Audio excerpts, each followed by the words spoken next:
Hey, yo, what's up, everybody? Welcome in to the Wolfman Rob channel. Appreciate you coming over here to hang out with me, be it on the YouTube or the audio version of this here show. It's very much appreciated.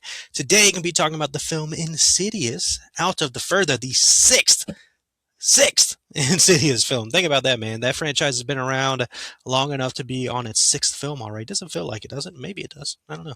But yeah, sixth movie. So we're gonna be talking about that. Horror films, especially horror franchises, they tend to, lose their luster a little bit when they get into the later form of their run of movies and all that stuff, man. Not all the time. Not all the time. Sometimes there's some gems when we hit the later numbers with horror franchise, but sometimes it doesn't work out, man. But nonetheless, I'm gonna give you my spoiler-free takes on Insidious out of the further. Maybe a little bit of news to talk about at the conclusion of that said review. So, again, I appreciate you coming over to hang out with me. Before we get into that, I'd like to always remind you that you matter.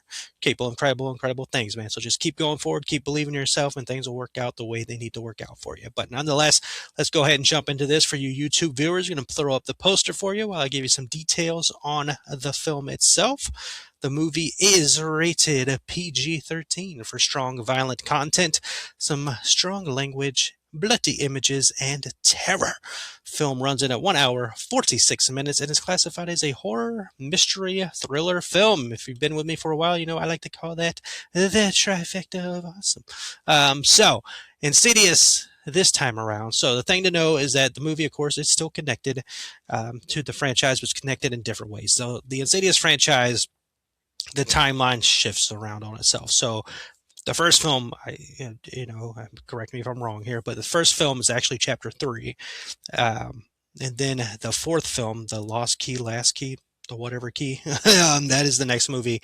And then we get into the Lambert story. So that's chapter one, chapter two, and the fifth film, The Red Door. And this movie is taking place after The Red Door as far as timeline goes and all that stuff.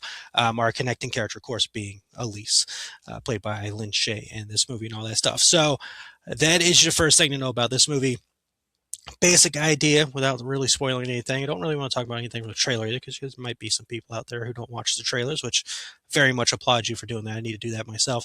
But basic idea of this movie is a mother and daughter who have a really great relationship going on and all that stuff. But crazy things start happening in the mother's dreams and all that. That starts affecting the mother's sanity and everything, which is starting to put a strain on her and the daughter's relationship, which is causing all kinds of chaos and havoc, which involves, of course, the dreams with the further and all that stuff and how that ends up happening, all of that. Now, you can tell from the name of the movie itself, Out of the Further, you get the idea of what's going on. Some of these characters that you have seen in the further and these demons, these ghostly, horrible things that live in the further are going to be coming out into the real world.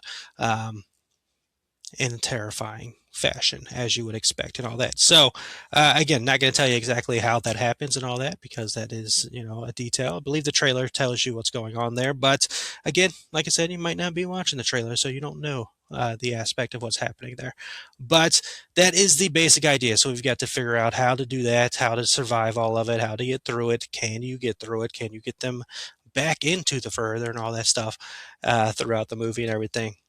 For for the most part, So, um, the Insidious. Now, this being the sixth movie, yeah, I think if you've watched all of them, you know the blueprint of the franchise itself. You know what you're kind of getting into as far as the spooky and scariness. Like the further is a creepy, area by all means. Like just this realm of just darkness and just fog going all around, and something can pop up out of nowhere at any point in time to try to come and get you and all this stuff.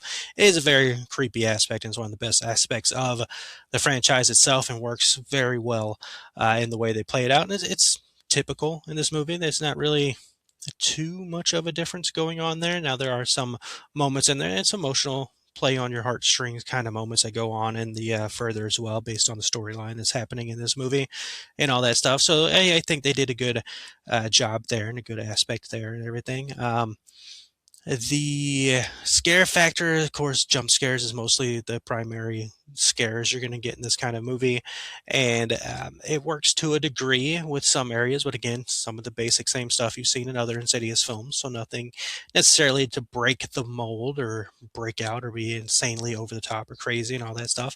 Um, There is, I will say, the two best scenes in the film were, kind of shown off in the trailer there, as far as the jumps go and all that stuff. There's one scene in particular that gets to me a little bit because I do have a claustrophobic kind of thing going on with me. I don't like being in tight spaces too often, and they do kind of showcase it in the trailer with the scene I'm talking about, and it is done very well in the movie. It does play on that aspect very well, where you can find that to be extremely creepy, being in a tight space, and then all of a sudden you see something out of the corner of your eye over there, and then you see another something out of the corner of your eye over there, and then you're trying to get away from them, but you can't, and you're just running into this area, then you're running into that area, and you might have another way to get away from them, but it becomes even more of a tight space and claustrophobic.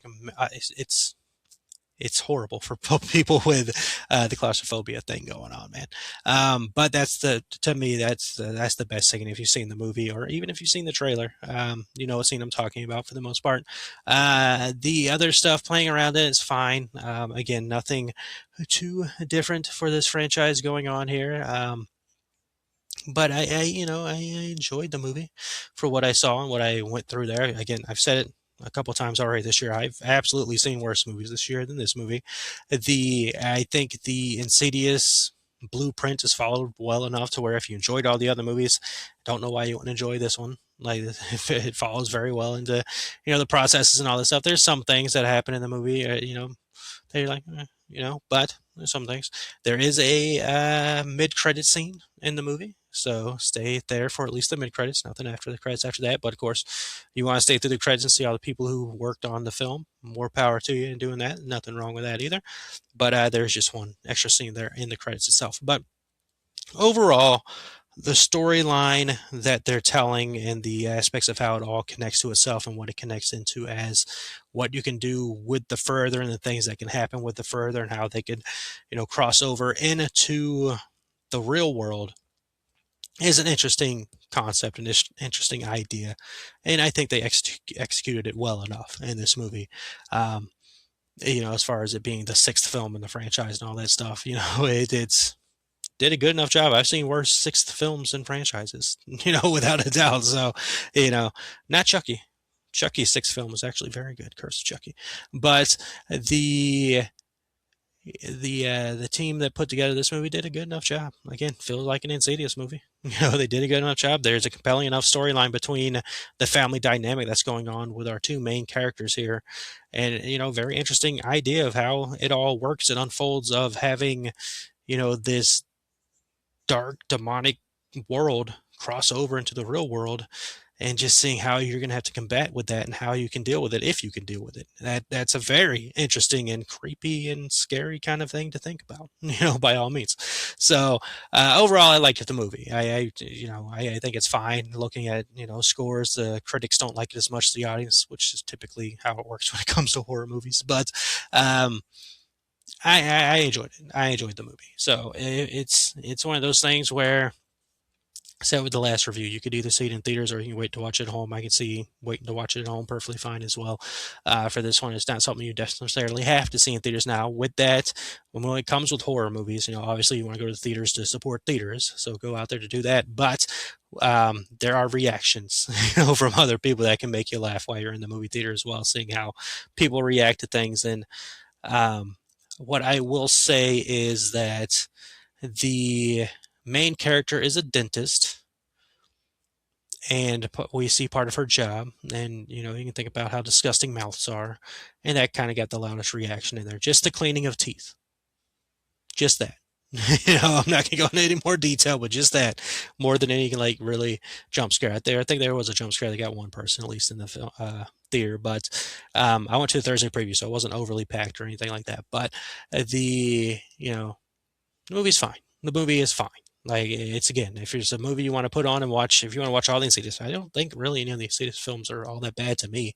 Like, I can't really sit here and think I don't remember the key one all that much, but that was still a cool freaking demon or whatever with the ability to take the key finger and turn your sound off. That's insane. So overall, I think the movie's fine. Like, it does what it needs to do. It fits in that world of Insidious. It builds on the world into a new area where you're like, okay, I can see where this can go from here if they want to keep doing these movies. I'm sure they probably do. So there you go. That's my quick thoughts on the film itself. Insidious overall is one franchise. I love their Halloween Horror Nights house, one of my favorite houses of all time. If I sit here and really think about it, that house they did at Halloween Horror Nights was incredible. It was like fantastic. So the more Insidious stuff we can get, especially over at Halloween Horror Nights, bring it on, man. But they uh, they did a good job, man. I think the movie's fine. I think the movie is fine. Middle of the road film of the year for me. I think it's like around. I think I've seen like 40 something movies, close to 50 movies at this point, and it's about 20. It's between 20 and 25 of the films I've seen this year. So there you go. Middle of the road film for me overall, man. But let me know your thoughts on Insidious Out of the Further in the comments below if you saw the movie. Let's see. News wise, I don't know that there's a lot to talk about news wise.